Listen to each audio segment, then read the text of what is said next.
Voy a hablar del impacto de una intervención basada en mindfulness en la escuela, en niños en la escuela, sobre la atención y la competencia socioemocional y académica, un ensayo aleatorizado controlado.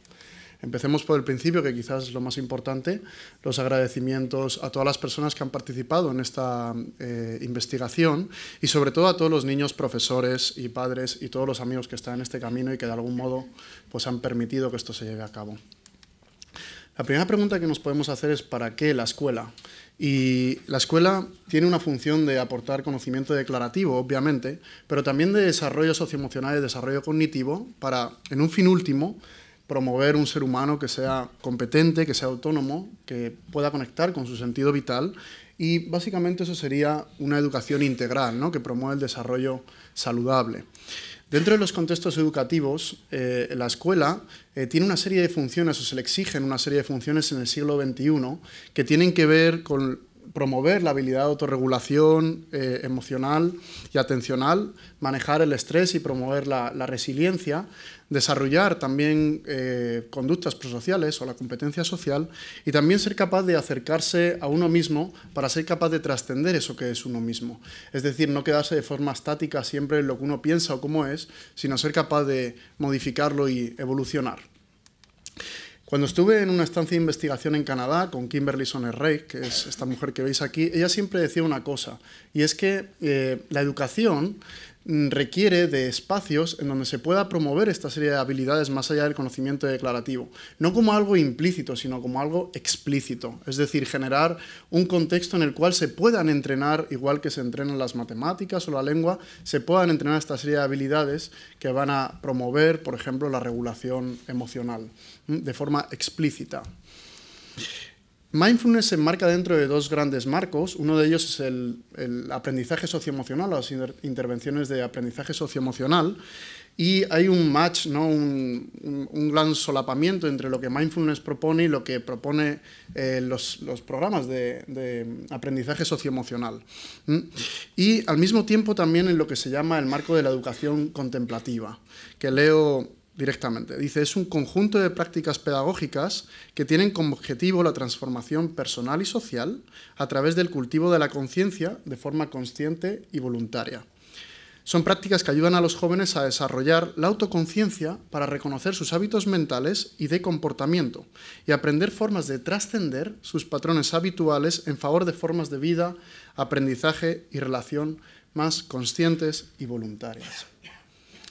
Por lo tanto, la educación contemplativa sería un gran marco y de ahí tendríamos un conjunto de prácticas contemplativas entre las cuales se encuentra mindfulness, pero hay muchas otras.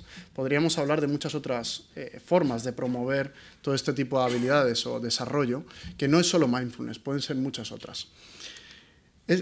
Todavía en este congreso no ha salido, pero suele salir una gráfica que muestra el incremento exponencial de estudios que llevan la palabra mindfulness en el título, que está en el último año alrededor de 800, 900. Este es el gráfico sobre los estudios que muestran la palabra mindfulness en el título, pero tienen que ver con educación. Veis que es mucho más pequeño, y esto es del 2014. Si lo mirásemos ahora, ha habido un incremento también mucho más alto. O sea que digamos que es incipiente.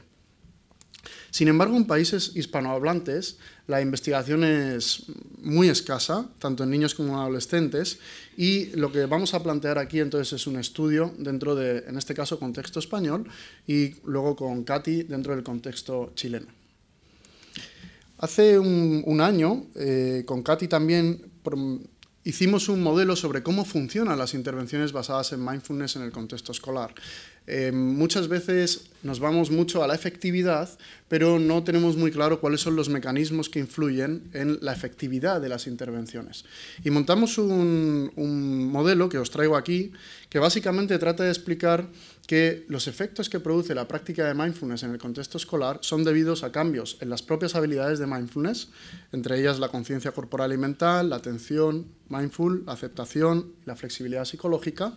También procesos cognitivos y emocionales, centrándolo sobre todo en atención y autorregulación emocional.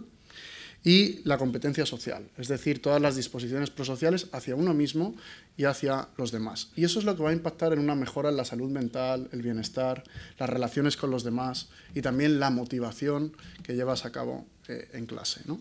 Y finalmente en el rendimiento académico. El estudio se hizo en 2 colegios públicos de la Comunidad de Madrid. Hicieron 16 clases de tercero a sexto de primaria, 313 niños, y se aleatorizaron las clases. Es decir, que una clase iba al grupo control y la otra iba al grupo experimental. El grupo control es un grupo lista de espera, que para el que no lo sepa quiere decir que primero se hacen las clases de mindfulness con los grupos que aleatoriamente ha tocado mindfulness. Esos niños que están en el grupo control no hacen nada y después es cuando hacen las intervenciones basadas en mindfulness. De forma que comparas a alguien que hace algo con alguien que no hace nada y después ese alguien que no hacía nada, pues éticamente hace lo mismo que el anterior. La intervención, como digo, se realizó 16 veces, 8 grupos fueron a un lado, al experimental, 8 grupos al control.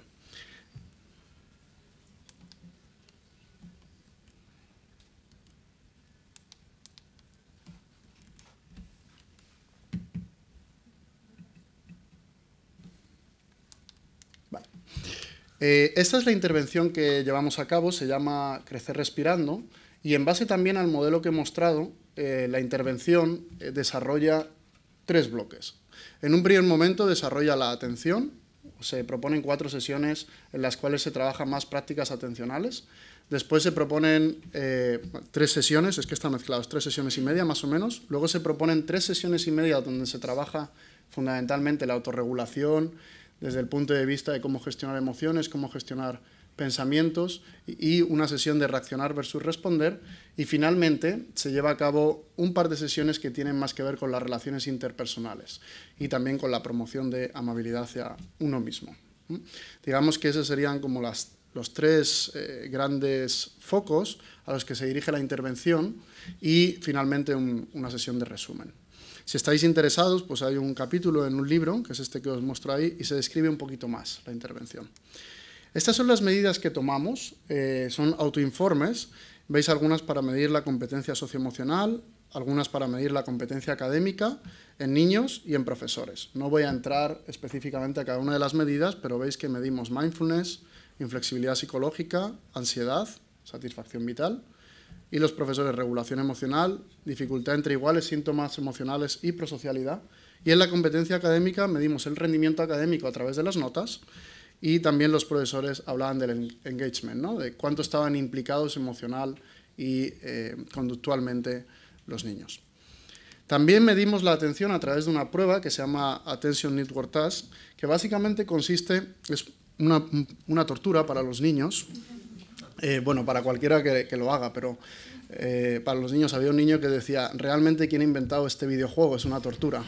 Y veis los pececitos ahí, dura 15 minutos y tiene ensayos distintos. Unos ensayos donde todos los peces miran en la misma dirección, unos ensayos donde el pez de en medio mira en otra dirección. El objetivo es mirar al pez de en medio y ser capaz de decir en qué dirección está mirando y hace un sonido, como hace algo así como ¡yujú! Si le das bien, de forma que el niño entiende que le has dado bien de comer al pez. Y entonces los ensayos congruentes es donde coincide, el pez de en medio mira en la dirección que corresponde y el incongruente es cuando el pez de en medio mira a la dirección diferente al resto de los peces, que te puede generar un poco de confusión mental. ¿Vale? Y entonces ahí veis pues, que aparece una serie una secuencia en función de milisegundos y esto se hace durante 15 minutos. En 4 bloques, creo que no recuerdo, pero creo que son como 132 ensayos. Imaginaos en el 132 cómo puede estar uno. Entonces, bueno, este es el modelo que planteaba antes, pero con las medidas introducidas, y vamos a los resultados. Los resultados son que la aceptación que tuvo la intervención fue buena, la viabilidad fue buena, fue bastante alta. Es decir, que en general los niños estaban contentos con lo que estaban haciendo y dijeron, por ejemplo, que les había gustado, que les había servido, que lo habían usado fuera de clase, que se lo recomendarían a un amigo y que les gustaría que mindfulness, en concreto esto que hicieron, estuviese en otros colegios. A nivel de resultados, miramos primero los niveles previos para asegurarnos de que no había diferencias, no hay diferencias en las medidas pre, y luego vimos en los efectos de grupo y también los efectos de mediación, es decir, qué explica los cambios. Lo que vimos fue en que en atención, en las 3 redes que mide esta tarea, que es red de alerta, red de orientación y red ejecutiva, como ha hablado Luis antes, no hubo cambios significativos, pero sí hubo un cambio significativo en el tiempo de reacción, es decir, en que los niños le daban, del grupo de mindfulness, le daban más rápido que los niños del grupo control. Habían mejorado lo rápido que contestaban, lo cual se puede entender como que estaban una medida de atención global. Estaban más atentos y eso hacía que el tiempo de reacción fuese menor. El por qué no hay diferencias en las redes, podríamos discutirlo, ahora no voy a entrar tanto a eso, pero tener en cuenta que también es una población universal, es decir, que no tiene ningún problema específico y por lo tanto los niveles de los que parten ya son bastante altos, ¿de acuerdo? Es difícil como modificar en poblaciones que ya tienen pues un nivel basal adecuado, por decirlo así. En el tema de los cuestionarios hay cambios en mindfulness, lo cual es importante porque muchas veces no sucede que medimos intervenciones basadas en mindfulness y la variable de mindfulness no cambia. Hay cambios en ansiedad, cambios en regulación emocional, mejoran los problemas entre iguales y no mejora la implicación emocional y conductual en el grupo experimental, sino que se mantiene. Y en el grupo control disminuye. Es decir, que mantienen la motivación, mientras que en el grupo control disminuye. Hay una tendencia en prosocialidad que no llega a ser significativa y no hay cambios en inflexibilidad psicológica, en satisfacción vital, en síntomas emocionales y en rendimiento académico no hay ningún tipo de impacto. Aquí pongo matemáticas, pero lo hemos explorado también en sociales, lengua global, y no hay. Y tiene sentido, porque tampoco es una intervención que tú dirijas específicamente a mejorar el rendimiento académico. No hay una alineación constructiva entre lo que tú estás haciendo directamente en 9 sesiones y lo que estás evaluando en los exámenes. No hay un match tan claro. Es lo mismo, pero puesto de otra manera. Estos son los cuestionarios de los niños.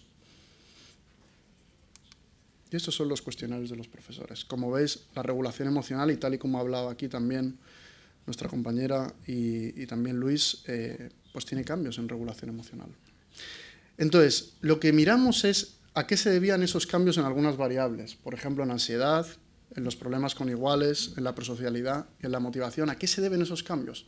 Y lo que nos dicen los datos es que el aumento en la variable de mindfulness y el aumento en regulación emocional es lo que explica los cambios en esas variables dependientes. Y esto es importante porque nos está diciendo que el mecanismo que está funcionando para cambiar las variables dependientes son justamente la mejora en habilidades de mindfulness y de regulación emocional. Aquí tenéis un ejemplo cualitativo, una niña dibujó esto y veis que pone a la izquierda reacción-impulso y una niña le dice a la otra, ups, le he quitado la cabeza a la muñeca y le dice tonta. Dice antes del taller, y dice después, dice actitud mindful, respiración, le dice ups, le dice no importa. O sea que aquí hay no solo cuantitativamente, cualitativamente también podéis ver algunos ejemplos.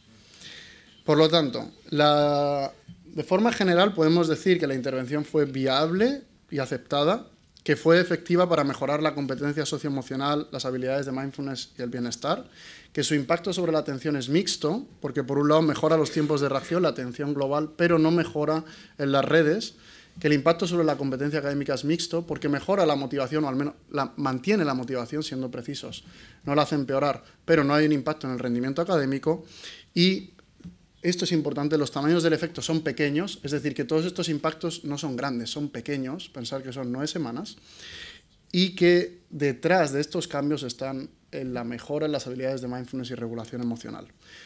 Bueno, este estudio tiene todas las limitaciones que puede tener, tal y como ha comentado Luis, por ejemplo, que no era doble ciego, etcétera, etcétera. Es muy complicado en un contexto escolar como tener este tipo de fortalezas, pero sí tiene otras. ¿Cuál no tiene? ¿En qué está limitado? No tiene medidas neurobiológicas, como vamos a comentar luego, no tiene un control activo, es decir, otros niños que hagan algo, no se les sigue en el tiempo y hay una falta de evaluación ciega a profesores.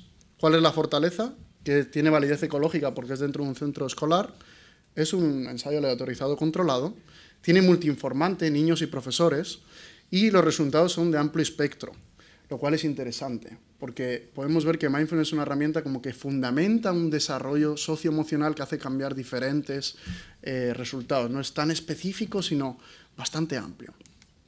Por lo tanto, la conclusión es que estos resultados apoyan la teoría de que la implementación de las intervenciones basadas en mindfulness en la escuela durante la infancia tardía y la adolescencia temprana puede ser una intervención efectiva de carácter preventivo universal para desarrollar habilidades que son centrales en el desarrollo. Y como no me queda tiempo, muchas gracias por la atención.